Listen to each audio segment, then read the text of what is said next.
Right, so let's begin this talk.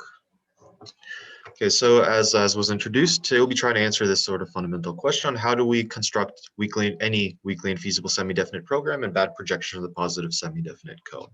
This is joint work between myself and Professor Gabor Potocki from the University of North Carolina. So to begin, let's actually answer the question: what is weak infeasibility in semi-definite programming, and introduce a few preliminaries.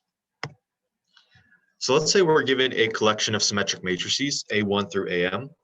Then we can define the linear operator A from the set of symmetric matrices Sn to vectors in Rm by simply taking A of x to be the usual vector of inner products of Ai with x, where here we understand this bullet is simply the trace of Ai times x. So with this linear operator defined, we can define the usual semi-definite feasibility problem as A of x is equal to b for some right-hand side b and x positive semi-definite.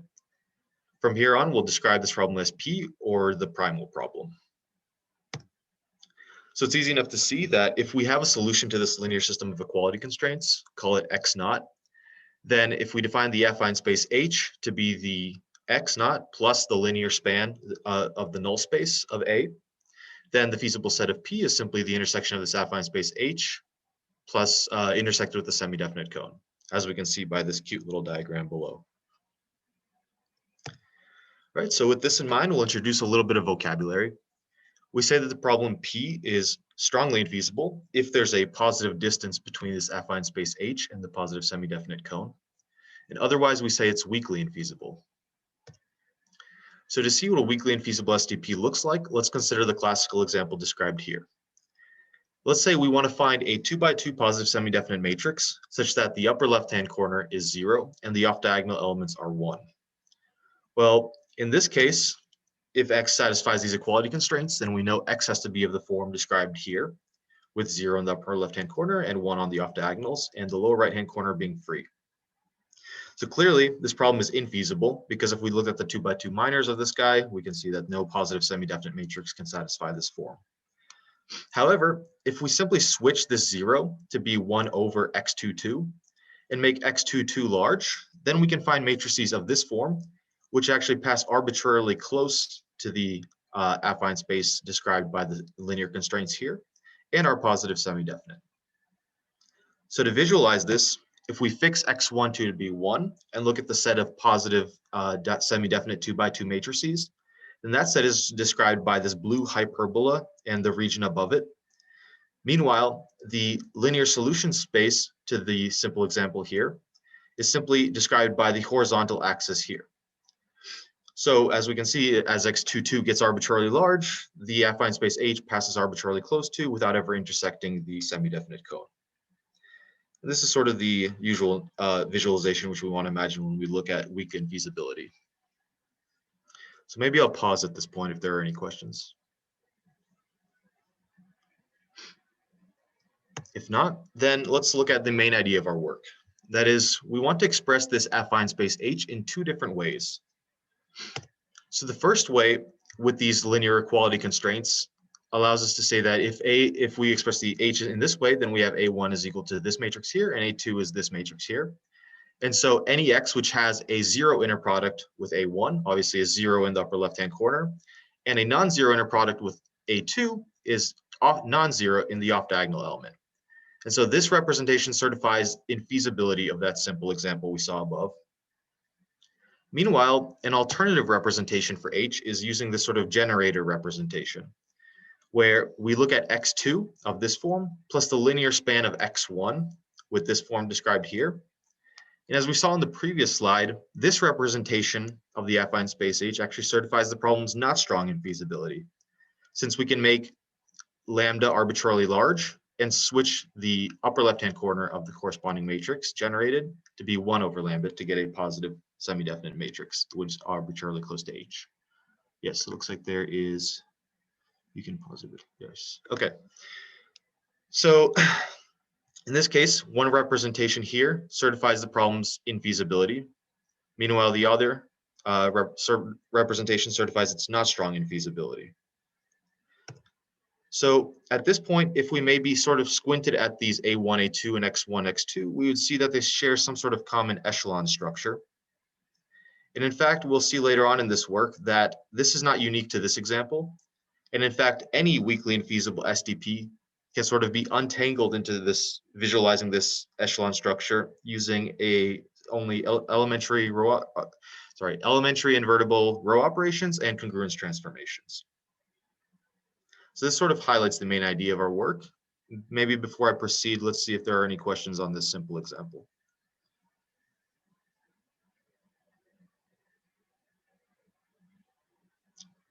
If there are not, then let's continue. So we may ask, why do we study weak infeasibility? Well, classically, as we saw in the simple example, these problems arise when the affine space H passes arbitrarily close to without ever intersecting the semidefinite cone, or in other words, H is an asymptote of this semidefinite cone. However, in modern literature, weakly infeasible SDPs come up as difficult SDPs, which are typically identified as being incorrectly feasible by state-of-the-art solvers such as MOSAC or SDPA GMP. They come up as infeasible and ill-posed SDPs, which exhibit poor performance in applying interior point methods. That is, interior point methods, which rely on the distance to feasibility in its convergence guarantees, don't actually have any guarantees for these problems because the distance to feasibility for weakly infeasible SDPs is 0. They come up as non-closed projections of the positive semidefinite cone, in which the vector B lies in the closure of the operator A on the semidefinite cone without actually lying in the operation on the semidefinite cone. And these were studied earlier last year from a viewpoint of algebraic geometry by Professor John Sternfels. They come up as instances in certain polynomial optimization problems. In particular, we'll be looking at one specific example when that comes from minimizing the famous Motzkin polynomial. And obviously there are many more such interesting references, but we'll include those simply in the references list at the end of this talk, just to save some time. So now let's proceed on to our main result, that is characterizing weak infeasibility. To do that, we will start by asking a motivating question. That is, we ask, what is the feasibility status of BE? That is this big example here. Well, any answer that you give me should basically provide a certificate of such a status. For example, if the problem was feasible, it would be sufficient to exhibit X, which is 4x4 positive semidefinite, and satisfies these equality constraints. Before we answer this question, however, let's look at some motivation from basic linear algebra. We know that if we have a linear system of equality constraints, AI transpose X is equal to BI, then we know this problem is infeasible if and only if we can produce a row echelon form through elementary reformulation in which one of the constraints is of the form 0 transpose X is equal to 1.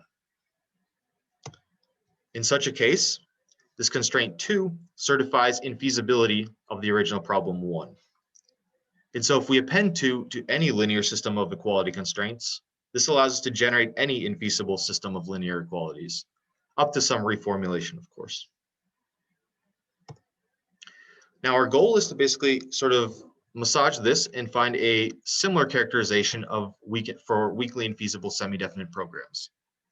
Now, to follow this recipe, obviously we want analogs to elementary row operations and a row echelon form for semi-definite programs. To see how we would do that now, let's look at the first of these ideas. That is, we allow ourselves to reformulate P with a set of invertible elementary operations. That is, we can exchange 2 of these row constraints, AI, BI, AJ, BJ. We can add a multiple of one constraint to another. And we can apply a suitable invertible T congruence transformation to each of these AIs. So clearly, none of these operations change the geometry of the problem. That is, if the original problem was weakly infeasible, then any invertible elementary reformulation will be weakly infeasible. So this is sort of the analog to what we saw as elementary row operations before. Now, to extend the notion of an echelon form, that is a row echelon form for semi-definite programs, let's recall what that would look like for vectors, let's say in R4. Where here now, if A1, A2, and A3 are in this form, where the blue blocks are arbitrary and the red blocks are positive, in this case 1, then we can say that A1 through A3 is in a row echelon form. Similarly, we say that symmetric matrices A1 through AK are in semi-definite echelon form with a structure provided by index blocks Q1 through QK, which are simply a disjoint subset of the indices 1 through n. That is, each one of these is a subset and they do not intersect. If it is of the following form, that is, in this case now, the red blocks are not just positive, but they're positive definite diagonal. And the blue blocks can be made arbitrary, and the indices of the blue blocks correspond to the indices of the red blocks from the previous elements in this sequence. So we can see that in this particular picture, the semi-definite echelon form has this nice sort of staircasing structure, which is sort of analogous to the row echelon form described before. But to be a little bit more general, we allow ourselves to apply permutation to the columns of each of these AIs. So maybe at this point, I'll pause once again to see if there are any questions on this definition before we proceed.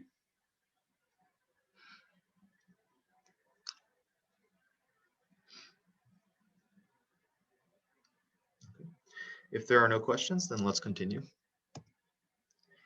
So the main result of our work shows that, in fact, P is actually weakly infeasible if and only if it has a reformulation of the following form, where A1 through AK plus 1 prime is in semi-definite echelon form, and the corresponding right-hand side is 0 for the first K constraints and -1 for the K plus first constraint. However, obviously, this original reformulation doesn't allow us to certify anything about the weak infeasibility status of the problem, so we need something just a little bit more. And in fact, we say that there is an additional semi-definite echelon form, x1 through xl plus 1, which satisfies the following equality constraints. That is, if we look carefully at this, we can see that since xl plus 1 is a solution to the reformulated system of equations, and x1 through xl are in the null space of this reformulated operator, then xl plus 1 plus the linear span of x1 through xl turns out to be a subspace of the solution space to the linear system of equations in the reformulation. So maybe I'll pause just again for a second to take in this theorem. If there are any questions or clarifications, this would be a good time to ask.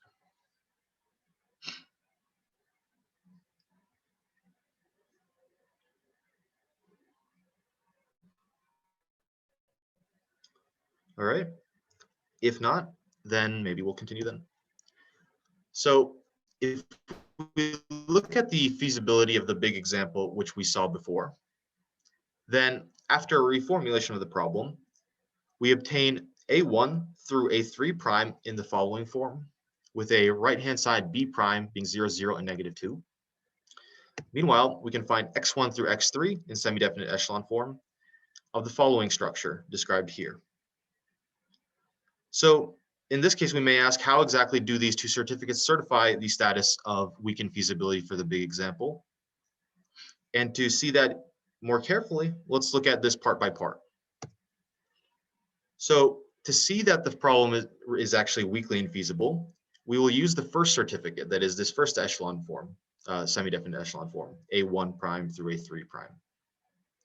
So obviously, if there was a solution X which was feasible in the problem, that is, it is positive semi-definite and satisfies a 0 inner product with A1 prime, a 0 inner product with A2 prime, and a -2 inner product with A3 prime, then the first constraint would certify that the first row of X would have to be equal to 0. And so by the shape of A2 prime and the fact that X is positive semi-definite, we would have that the second row of X is also 0, since the right-hand side was 0 for this constraint as well. Similarly, by this sort of inductive argument, we can see that A3 prime's shape and the fact that X is positive semi-definite implies that this constraint has to be non-negative. However, as we recall, the corresponding right-hand side is -2, which leads us to the contradiction. So this shows that the problem is infeasible. Now let's see how we can use the second semi-definite echelon form to certify the problem is not strongly infeasible. So meanwhile, to see the problem is not strongly infeasible, we can allow ourselves to permute the columns x1 through x3, sort of to write this structure in a sort of more pleasing to look at way. And from here on out, the goal is going to be to construct a positive definite matrix, which is arbitrarily close to the linear solution space of the semi-definite program reformulation. To do that, as we would usually in analysis, we start off with a small perturbation on the 4-4 block of a zero matrix.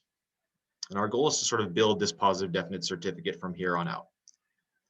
To do that, we're going to leverage the special fact that x3 plus the linear span of x1 and x2 is a subspace of the linear space of solutions to the reformulation. And so we're going to start off by appending x3 to this guy. Once we do that, we see now that not only is the lower 1x1 block of this matrix positive definite, but in fact, we grew this to the lower 2x2 block. So maybe by the structure of x1 and x2, it seems apparent what we should do next. But so in fact, by an argument involving Schur's complement or simply the definition of positive definiteness, we can see that appending a large enough multiple of x2 to this matrix allows us to construct a matrix which is now positive definite in the lower 3x3 region. So once again, we proceed inductively, and now we can append a large enough multiple of x1 to make the entire matrix positive definite. And the most important fact here to note is that after this first appendage, that is when we add x3, the new matrix is epsilon close to the reformulated affine space H prime. That is x such that A prime of x is equal to B prime. And so we're done here. We've constructed an epsilon close positive definite matrix to this reformulated affine space, and so the problem is not strongly infeasible. Maybe I'll pause here if there are any questions.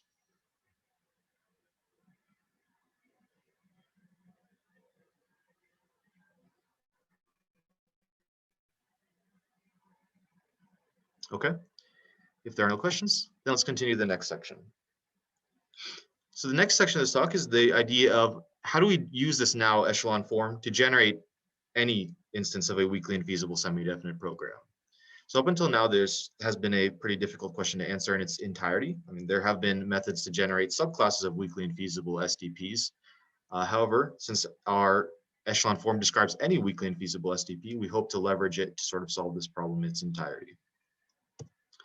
To do that, we'll basically sketch the main algorithm of our work. So by our echelon form, we will need to construct this sequence, these two certificates, one which will certify the problem's infeasibility, and one which will certify the problem's not strong infeasibility. So to begin, let's choose two semi-definite echelon forms. Once we do this, obviously there's no special structure in between A1 through AK plus 1 and X1 through XL plus 1. And so our goal is we're going to slightly perturb these guys and adjust them into satisfying a set of these base equations. If we can satisfy these base equations in their generality, that is, if we can solve this sort of bilinear system of equations with some structural restrictions on AIs and XIs and XJs, I guess, then we can sort of look at the theorem 1 and see that after this point, we have constructed a weakly infeasible SDP, which is of a smaller size. That is, we only have K plus 1 is equal to M in this particular case. So obviously, after this point, we can add additional constraints to make a larger weakly infeasible SDP. And so that is step 4. We can add these additional linear equality constraints. So the most difficult step in this algorithm is simply solving this bilinear system in its generality. But since this is a shorter talk, at this point, I'll say that there's a way to do this such that we simultaneously will be adjusting certain elements of AI and X1 through XL plus 1. And that basically concludes the algorithm. It's just these simple 4 steps. But since this is a shorter talk, I guess we'll wrap this section up here. And maybe I'll see if there are any questions at this point. Okay, thank you. Are there any questions or comments? Okay, so proceeding on to the last section of this talk, we look at how does weak infeasibility come up in polynomial optimization. There's one theme we've noticed at this point is that we've had to reformulate our problem in order to construct these certificates of weak infeasibility. However, we note that we ask the question that is, do we always have to do this reformulation step? Well, in fact, sometimes we don't. If we consider minimizing the non-convex Motzkin polynomial, f of xy is of this form here. Then by applying a degree R sum of squares relaxation to the problem, we can write this as an SDP in its standard form, where Z is now simply a vector of monomials up to some degree R. That is, R is at least half the degree of the original polynomial, which was 6. So if we carry out this relaxation, then it's well known, obviously, that the Motzkin polynomial is famously one of the non-negative polynomials, which is not a sum of squares. And so each of these SDPs is now infeasible. However, if we were to just look at the constraint set for the SDP in its standard form, we can recover A1 through A5, for example, in the case R in this particular example, and X1 through X3 of this form here, which are exactly the certificates that we were looking for. That is, we found A1 through A5, which certifies the problem's infeasibility with a right-hand side of 0, 0, 0, 0, and -3 here. And X1 through X3, which certifies the problem is not strong infeasibility. So since we found these certificates, we know that each of these relaxations is weakly infeasible, which perhaps matches with what we would expect, since we know that we can perturb the coefficients of the Motzkin polynomial arbitrarily small, such that we can recover a sum of squares polynomial. That is, the upshot of this is if we were to apply solvers to minimizing the Motzkin polynomial, we would recover solutions typically due to the numerical imprecision of computer solvers that are arbitrarily close to the Motzkin polynomial. And finally, I'll pause here one more time and see if there are any questions.